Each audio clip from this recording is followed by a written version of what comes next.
The world of loneliness is craving for one thing. You know what that is? It's love. Jesus does give love. But it's love. We know that to prepare for dates, Jacob, that you work out instead of reading Jesus. So guys, go to the spring break last week. Been incredible. That was amazing. That was awesome last week. Jacob, don't need. But love, that's what we're talking about tonight. And I want to show a picture of Cam. And this is a picture of Cam earlier today. That's his changing pad. Today he had another one of his blowout poos that went up and down his spine. His spine and his side got become like a runway for his food to shoot up. You know, straight to his neck. Anyway, and so this Cam, what Cam does whenever you put him down, you see how he's grabbing my shirt? He'll grab my shirt and pull it because he doesn't want me to let go.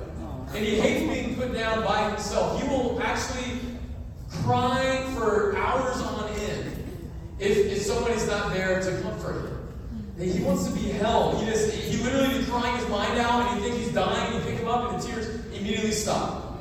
And it's because he wants companionship. He wants to feel love. He wants to feel comfort. He wants to feel his mom and dad. And I actually think all of us, in a way, have that childlike spirit inside us that just craves love. That's just looking for comfort. That's looking to have somebody comfort us. That's looking, we cling on to it and we don't go, wah, like Cam does. But we look for it in all kinds of different ways, don't we? We're all looking for this type of love. So let's start out in 1 Corinthians 13. Let's talk about love together. Next slide. 1 Corinthians 13. It says, stay in 1 John 4. You can flip if you want, but we're going to have all the other scriptures up here. We'll read from our Bibles 1 John 4. All right. 1 Corinthians 13. If I speak in the tongues of men or of angels, but do not have what? I am only a resounding gong or clanging cymbal. If I have the gift of prophecy, you can fathom all mysteries and all knowledge, and if I have a faith that can even move mountains, but do not have, then I am what? Nothing.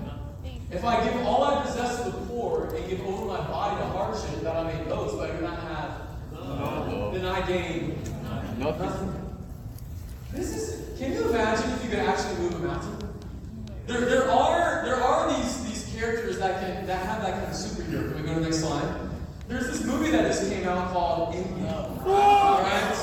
Lord. I want to tell you guys a little bit of something about That's not what she said. I told you. He hasn't seen it. Because Victoria hasn't seen it. It is unbiblical. I mean, it is a sin. I believe in for my people. If you spoil and get somebody, you can get rebuked. Alright?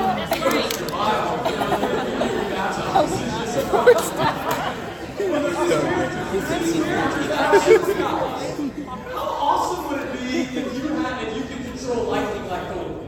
I don't know. Wouldn't that be incredible? Too much power. You know what I'm saying? Like on a date, right? Hey sis, your phone stopped working. No. Or it explodes, but I hope it's Oh, that was Or if you have like Captain America, can you imagine walking on to the Falcons just tryouts and nobody knew you had super strength? And then you're running back and like one guy tries to tackle you and then you just keep running full speed. Then someone else tries to tackle you and you keep running full speed. Then someone else tries to tackle you and they get knocked out and they run into your shoulder. You would be the best player. I mean, Captain America would be the best football player in the NFL right now. I mean, these guys, it would be so incredible to have their superpowers. But God says, even if you can move mountains, even if you have superpowers, but you don't have what? Then you're nothing. How amazing is love? How incredible is love? Let's go to the next slide. You know, in 1 John 13, Jesus says, my children, I'll be with you only a little longer. You will look for me, and just as I told the Jews, so I tell you now, where I am going, you cannot come. A new command I give you to love one another, as I have loved you. So you must love one another. By this, everyone will know that you're my disciples, incredible traits of Christianity. There's many things in Christianity that's so different from this world. Nick, Graham, Cody, and I were talking this morning about how the way we live seems like immoral to the world. Because the world's standards of morality, we are so different that in a way, compared to the world's morality, we are immoral. Because we're so different than the world. Yeah. And yet, out of every single thing that we do as disciples of Jesus that is completely different from the world, Jesus says there's only one thing, that the world will know you're my disciples, that you're mine, and no one else, that you belong to Jesus Christ, not the world, because there's one thing, and it's what? Love. Says the world will know that you're my disciples by your love for one. I got really inspired by this in a whole new way. There's two guys right now at Georgia Tech that are about to get baptized that were both atheists at the beginning of the semester. Wow. And one of them, his name's John. And he's not here tonight, he's visiting Tennessee. He's coming back to tell the story. But his name's John, and he's French. He grew up with atheist parents who never believed in God in his life. And Mike and Owen have been studying with him. Yes, Mike and Owen have been studying with him throughout the semester. And he's been blown away by the love of the disciples and the love of the family. And it's convinced him that Jesus is real. And so he told his parents, he was going to get baptized on Tuesday. He told his parents, because he's close relationship with his parents, that he's going to get baptized. And they flipped out. And because why in the world would you ever become a Christian? His dad tried to convince him for the next hour about why you should never exist in God. And so we were talking about how to have this talk with his parents, and he decided to wait a week or two just to get his parents more on board before he gets baptized. But for the life of me, that conversation actually made sense. A lot of times, it doesn't make sense to me why Christian parents are mad about their kids becoming more Christian. You know what I'm talking about? That can frustrate me.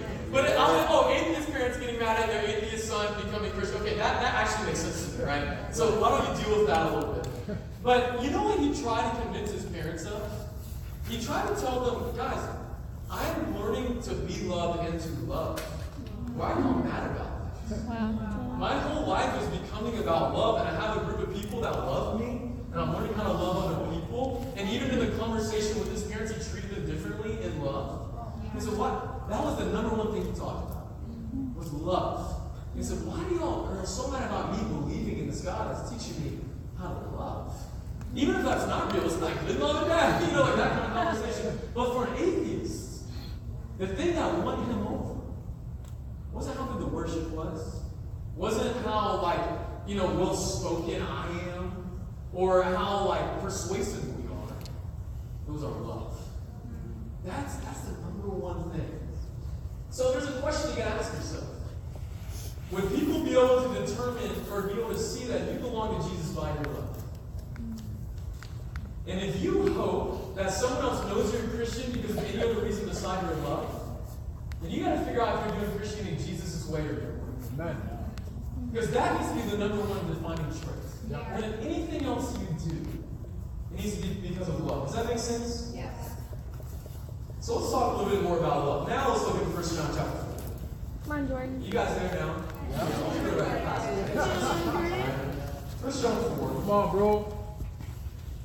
In 1 John 4, we read verse 7.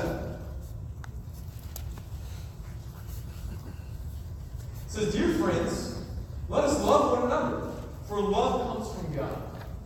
Everyone who loves has been born of God and knows God.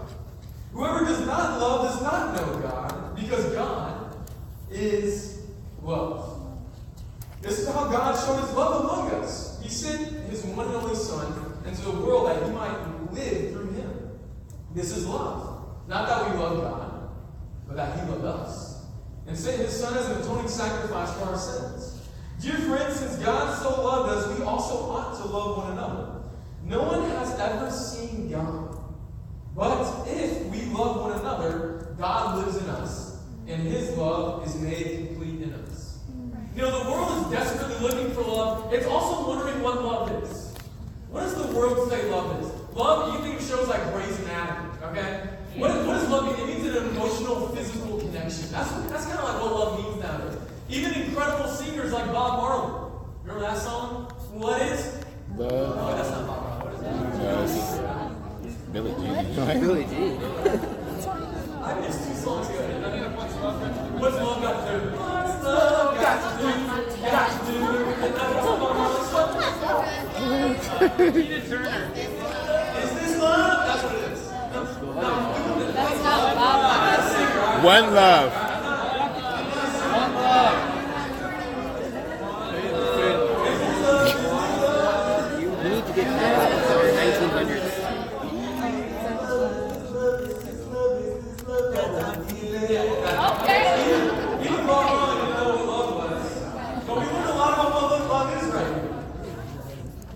Look at verse 10. This is love. So by what the final love is. Alright? Verse 10. This is love. Not that we love God, but that He loved us. And sent His Son as an atoning sacrifice for our sins. What do we learn about love right here? Not that we love God, but that He loved us. We learn that love initiates. Love initiates. That before we loved God, what was God's love, and then that He initiated and loved us by sending His Son first. What else do we learn about love? We learn in verse 7, dear friends, let us love one another, for love comes from God. Everyone who loves has been born of God and knows God. Whoever does not love does not know God. There's this myth out there right now that how many of you guys have heard this or said this in the past? You know, I love God, but I don't love the church. Or I have a great relationship with God, but I do God, but I don't do church. Have you guys heard that before? Yeah. Or I'll just do it on my own. Who here has said that before? You know, I was in a place like that for a while. The only reason I would ever go to church, if I'm honest, is because there was a pretty girl that I liked that went to church. Girls, you gotta help us brothers sometimes, okay? For me, there's a time in my life where I would only go to church, and I didn't even consider myself Christian. But if the girl that I liked invited me to church, I became Christian real quick. But that's just a terrible motivation. But there's this idea out there that, hey, I don't do church, but I do God. Right. What does this verse just say? In verse 8, whoever does not love does not know who. That is an American myth. That you can do church, or you can do God, but not do church. Or I have a relationship with God, but I don't have a relationship with people. Or my relationship with God is private. He says, you do not love God if you do not love me. What else do we learn about love? What's that next sentence in verse 8? Whoever does not love does not know God, because God is love. Whoa. God is love. So the definition of God is love.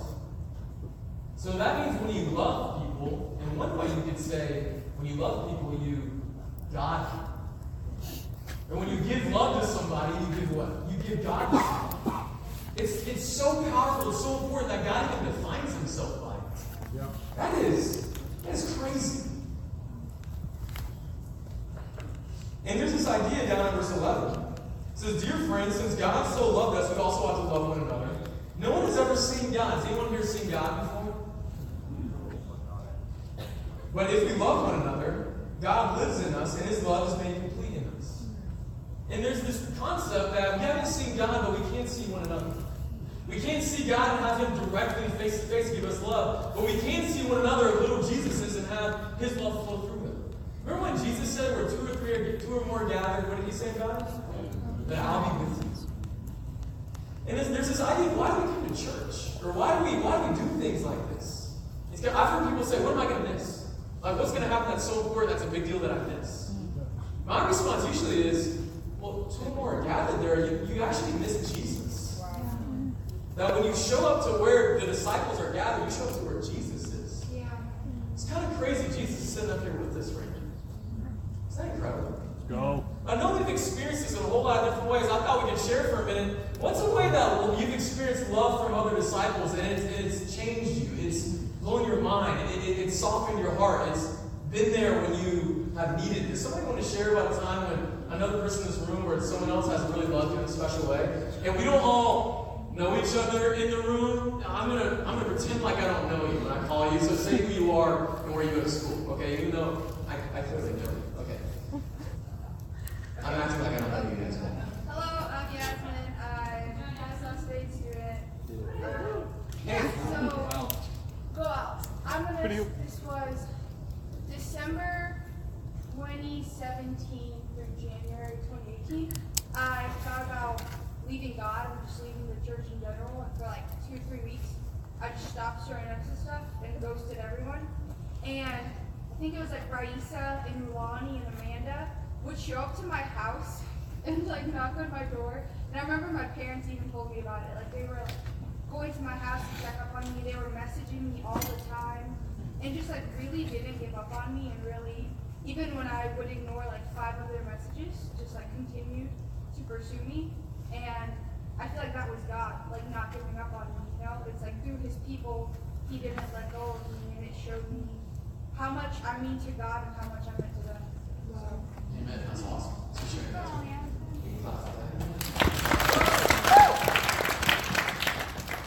I'm Seth, Kennesaw State University. Hey, Seth. So I felt God's love when John Wells and another day Sam Norman let me cry on their shoulders. They consoled me, and I felt like a little wimp, but they encouraged me, and then I didn't feel like a little wimp. That was vulnerable. That was vulnerable. Jesus wept. It's okay to share what brothers. Here we go. Spontaneous. Yes. Say your name. My name is Esther, PJ. I go to Georgia State, and I always feel loved by you guys. Also, just now I felt loved, right? But someone that really like softened my heart towards people was Aaron Daniels. She's so adorable.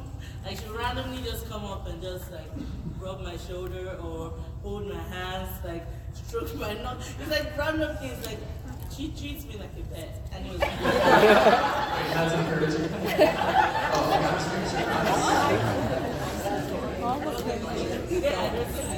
She's really cute. Tati, Ariel, all those people that come to my house randomly.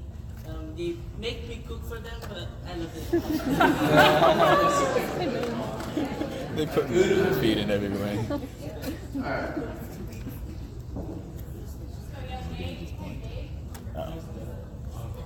Why don't you stand up and face that one?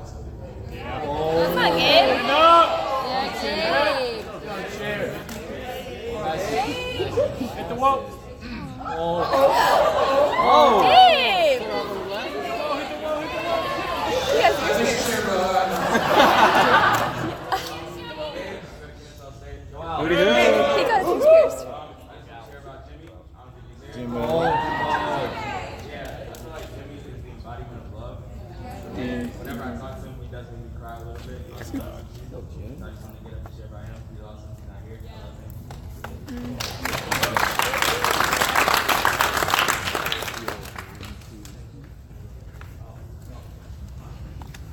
Hello, I am Joseph Gillespie, also known as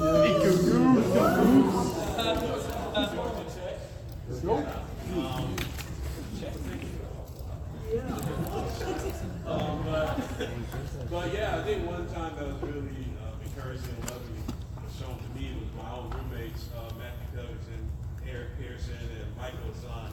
I don't know, I was feeling out there one day, and I usually have these things, I usually do certain things when I'm not feeling like in it. And so I came in the room, and I was like, what's up? And I immediately went to like my room and sat on my bed, and they all looked at each other, and they were like, all right. And I saw Puppy walk in, and I looked at him, and I was like, what's up? And then he turned around, he was like, let's do it. And they all ran in the room and just jumped on top of me. I was like, what y'all doing? You know, but then they were like, hey, what's going on? You know, just tell us what happened. And that was really good for me in my heart to be able to know that. Shout out to all them, their amazing roommates.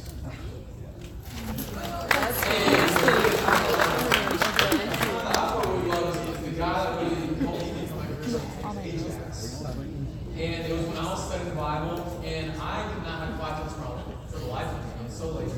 He told me to have a quiet time with me, and I really didn't want to have a quiet time. And I felt like I had to say yes. Like, all right, bro. And then he was like, let's do it this day or whatever. And then so I told him, well, bro, the only time I'm free is at 5 a.m. Just trying to get out of here. He said, okay, great. Where are you gonna be? Dang it. And then, and so I said, well, I'm going to be in the library, so I'm going all night. And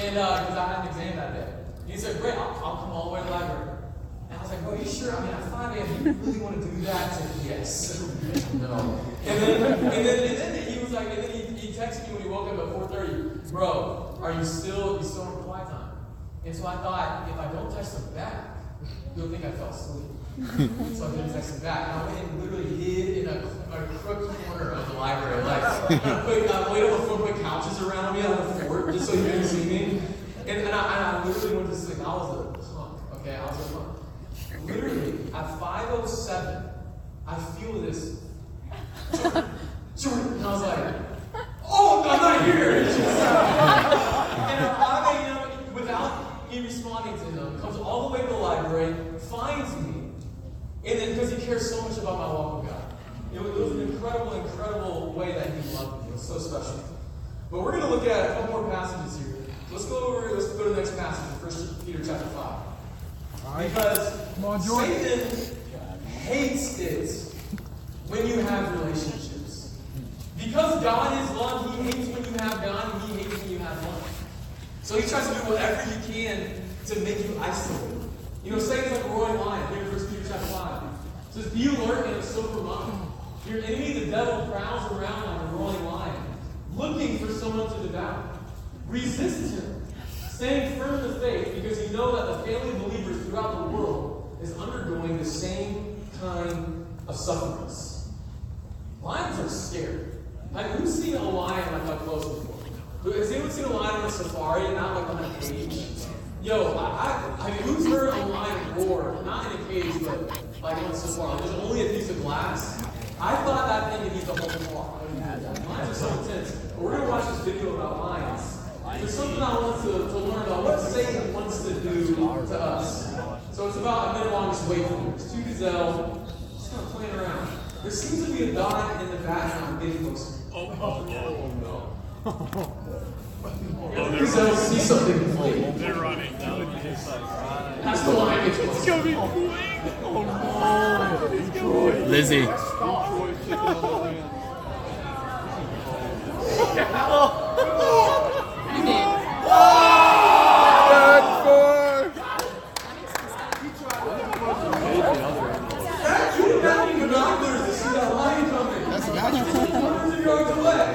You go to the next slide. He's going from hundreds of yards away. What can we learn from that? Well, the gazelle that were together and trying to help each other, one saw it and he got the other to sprint across. But the two that were, instead of loving one another, the two gazelle that were bitter with one another, that were angry with one another, that had malice with one another, that didn't forgive each other, gazelle feel these things, okay? And you know, that are going at it with one another, they didn't see the lion coming. Yeah.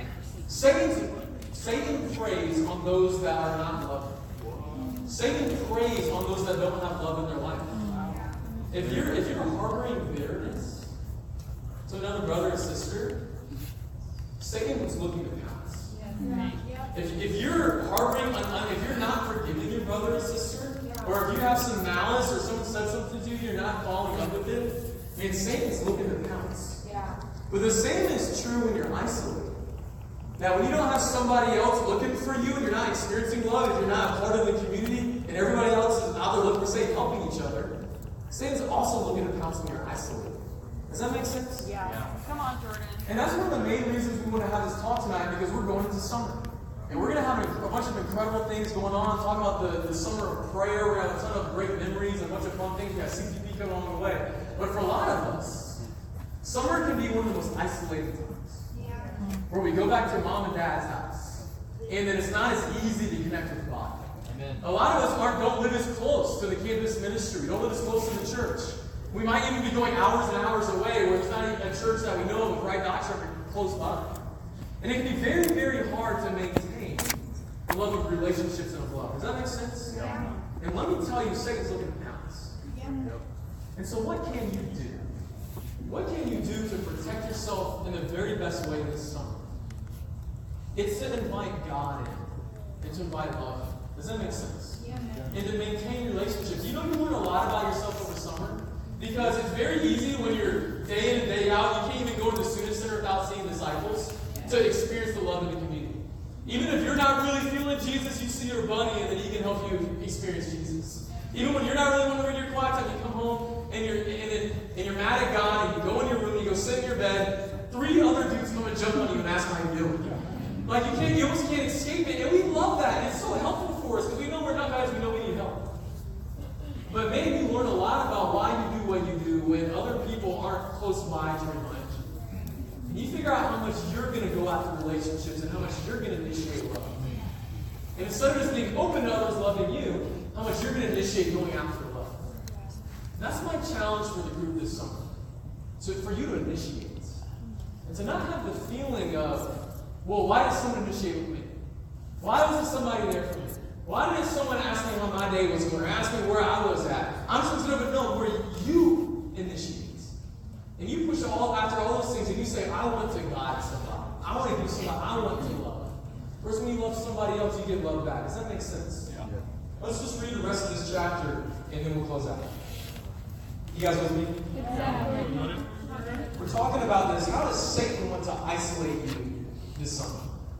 So what does isolation do? If you look down in verse 16, it's the last verse we read. It says, and so we know and rely on the love of God has for us. For God is love. Whoever lives in love lives in God and God in them. This is how love is made complete among us, so that we will have confidence on the day of judgment. In this world, we are like Jesus. Check this out in verse 18. There is no fear in love. Because perfect love drives out fear. Because fear has to do with punishments. The one who fears is made perfect in love. And then we see this initiation again. We love because he initiated. Because he first loved us. What does isolation do? You know what Satan wants to do to you this summer? Are you going to have a perfect summer? Like, are you going to be sinless this summer? You probably haven't been sinless the last 30 minutes, to be honest. You know what I'm saying? You're not going to be sinless this summer. It's how you react to your sin and how you actively repent that determines if you're going to be a disciple at the end of the summer. But what makes it hard for us to not confess, to not get over it, to after we've messed up, to not invite other people in, to get help and get back on our feet and repent? Isn't it fear? It's fear that we're going to be judged. It's fear that I'm not good enough. It's fear and hopelessness that I'll never be able to get there. And what drives out fear?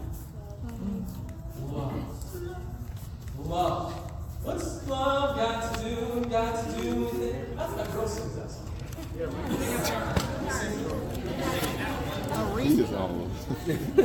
Anyway, invite love into your summer, guys. Invite love into your summer. Don't let yourself get isolated. This is going to be the greatest summer of all time. Not because you're going to be sinless, but because you got love. You can go deeper in relationships in so many incredible ways over the summer. You can have so many memories, have so many great talks, have so many late nights, have so many tears under the stars, just all that kind of stuff. But it always includes God first, and then other people. So let's love this summer. If you want to have the greatest summer of your life, then you're going to have a summer of prayer, but you're going to have a summer of love. So it's not this wait to get initiated with, but I want to challenge you guys to initiate the summer. Be the one that initiates the text. Be the one that initiates the call. Be the one that says, hey, look, man, I'm a couple of hours away, but every 2 or 3 weeks, I'm going to drive down the lane and spend the night at your house just so I can experience the fellowship and go to church before I go back home. Initiate that. And you're ultimately going to figure out your why. And you're going to figure out why you really want to follow God and why you really believe in relationships, because we get to initiate. But man, the greatest thing you can ever do this summer is love, guys. Love. Amen.